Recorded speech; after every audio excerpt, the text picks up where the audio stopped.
What is more, you will die here. From The Lady Who Fought by Sarah Raal.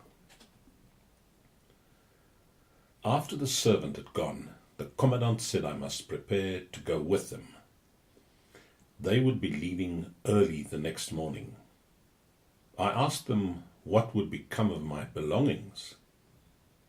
"Oh, we're taking them," he said. "Yes, but then you must give me a receipt for them."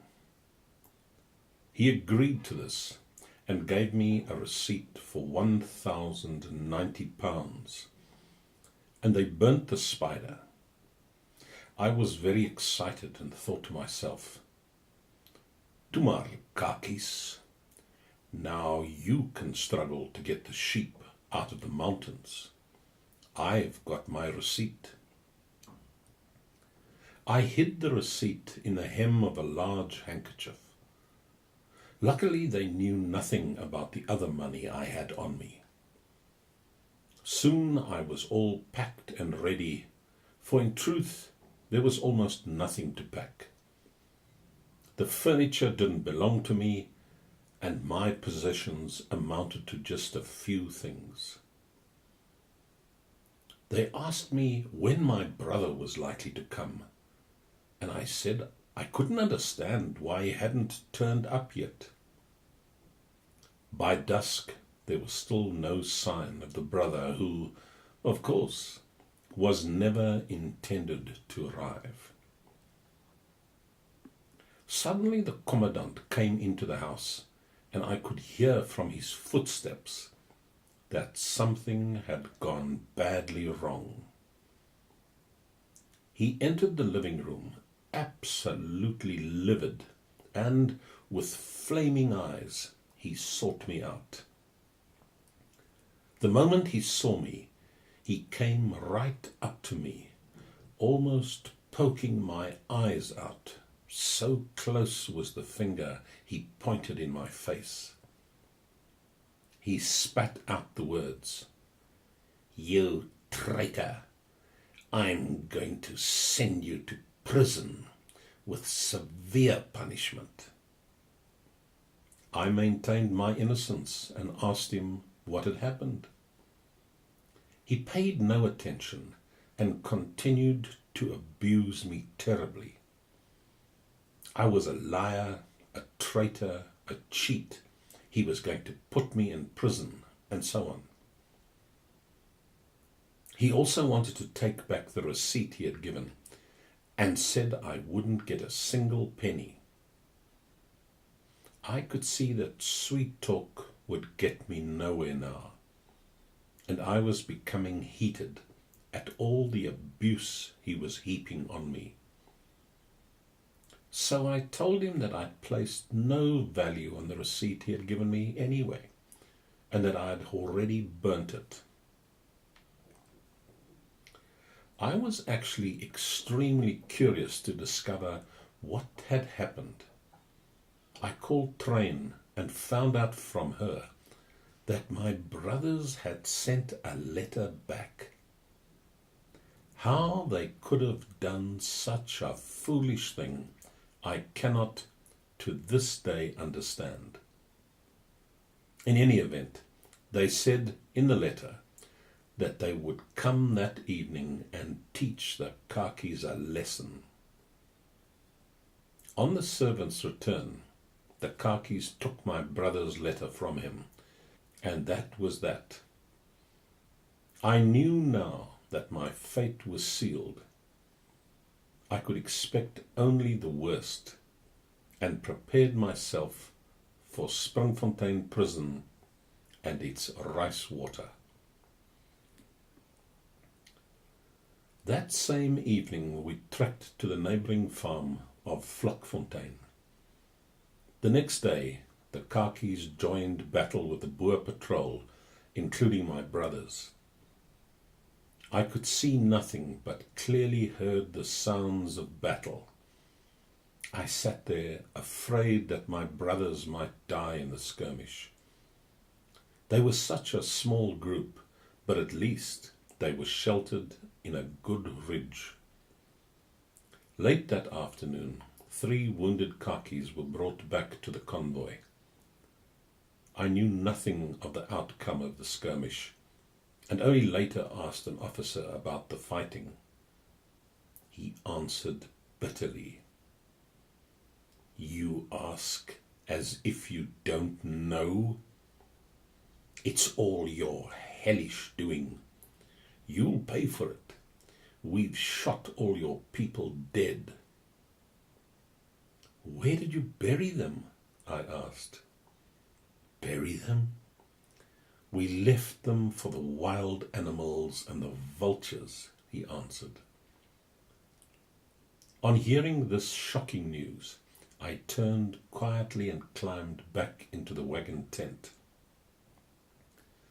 Dark shadows were already creeping over the plains, and a feeling of loneliness, homesickness, and yearning slowly overcame me. If only it would get dark, I could give vent to my feelings in tears. Later that night, I lit my little lamp, simply to sit and contemplate what might lie in store for me. The soldiers repeatedly lifted the canvas and asked why I was not asleep. I sat in silence. It was a night of distress and fear. Here I was, alone in this huge convoy, and somewhere nearby lay my brothers, possibly dead or badly wounded, and I couldn't even be near them to give them some water or attend to their wounds. What would my dear mother think if she knew? And then again, where was she and my dear father? Perhaps also already dead in a camp where our people were dying like flies, so we heard. And on top of that, my own situation, with the depressing prospect of imprisonment that awaited me. In this fashion, I sat and worried the night away until dawn. Early the next morning, I heard women's voices next to the wagon. I peered out to see who it could be and was almost speechless with surprise. There stood none other than Mrs. Metz and Mrs. Jacobs with their children. They had been taken captive the previous day at Touwfontein, another farm in the same district, and that night they had been brought on foot to the convoy. My heart went out to them. They looked so thin and exhausted from the long walk. The next day they sent us to the station at Jagersfontein, and there, without food or water, we sat in an open truck, baking in the hot sun, and in this fashion we travelled to Springfontein. On arrival there, we were sent straight to the camp. They put me in a tent with Mrs. Jacobs. This wouldn't be for long, I thought to myself, as I still had to go to prison, and I expected to be fetched at any moment.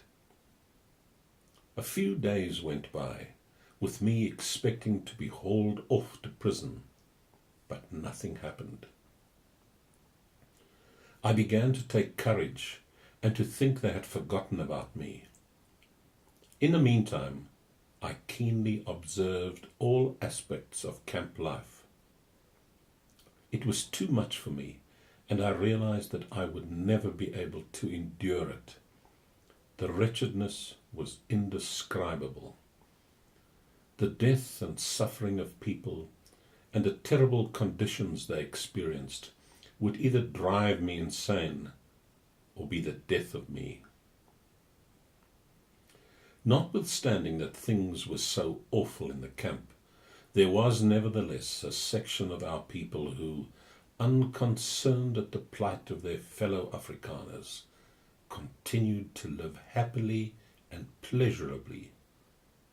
I was astonished to see that Afrikaner girls, not from the camps, but those who lived nearby, rode about with English officers and had fun with them, quite clearly without the slightest concern for what was happening on their doorstep. A few more days went by in this fashion, and nothing happened to indicate that they intended sending me to prison. I decided to risk a visit to the commandant. I had heard that my mother was in Bloemfontein camp, and I hoped to make my way there. I was, however, afraid, for I was already on the blacklist and could not afford to step further out of line. I asked for an interview with the camp commandant and was escorted to his office. When I told him my story, he pointed to a letter on his table and said, "Oh no, there will be no permission for you. You betrayed us and caused some of our people to be shot. I know all about you.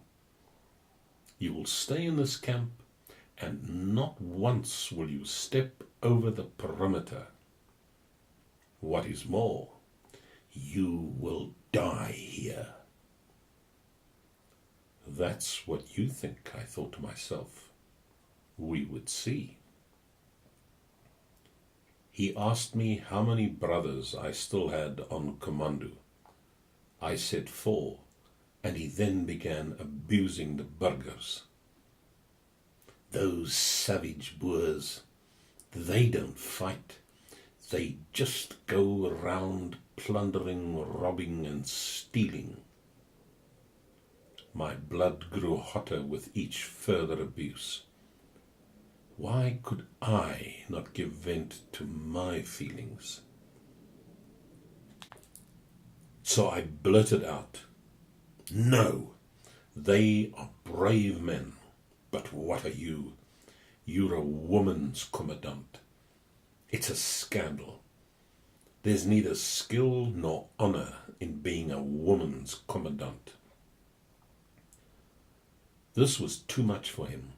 He jumped up, grabbed me by the chest, shook me a few times and said, "Insult me and you'll find yourself in prison, you traitor." He turned around suddenly when someone from behind him grabbed his hand. It was a Mr. X, the commandant's secretary. I was more than dumbfounded when I recognized him as one of my teachers during my first years at school. This so-called secretary asked the commandant to keep calm and proceed more gently. Whether these words had any effect, I cannot be sure, for my punishment followed immediately. I could choose between 14 days in prison on rice water or 14 days doing the camp guard's washing. I thought for a moment. "So, what do you say?" shouted the woman's commandant. "I'll do the washing," I said calmly, for I had by then already begun to make plans for an alternative solution.